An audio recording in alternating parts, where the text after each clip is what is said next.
তো good morning বন্ধুসকল, national highway Kohima ভাঙি থকাৰ কাৰণে ভিতৰ ৰাস্তা দি যাব লগা হৈছে। বহুত বেছি ডেঞ্জাৰ ৰাস্তা হয় বন্ধুসকল। তো উপায় নাই, যাব লাগিব। কহিমাৰ মাল লৈ আহিছোঁ, কহিমাত মালটো খালী কৰিব লাগে। তো এইটো কাৰণে প্ৰায় 30 কিলোমিটাৰমান হ'ব।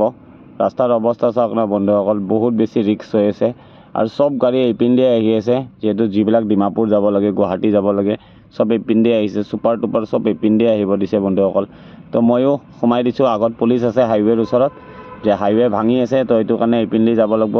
তো বিন্দাছ সোমাই দিছোঁ এইপিনে। বহুত বেছি ৰিক্সি ৰাস্তা বন্ধুসকল, উপায় নাই।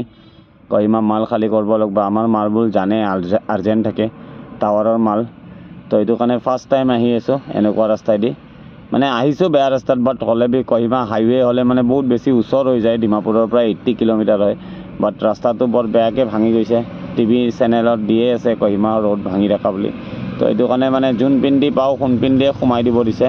তো উপায় নাই, যাবতো লাগিবই মাল খালিবৰ কাৰণে। তো আগবাঢ়ি আছোঁ বন্ধুসকল কহিমাৰ পিনে।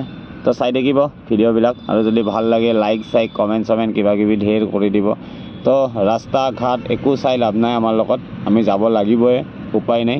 তো বন্ধুসকল চাই থাকক ভিডিঅ'টো, কহিমাত লগ পাই আছোঁ।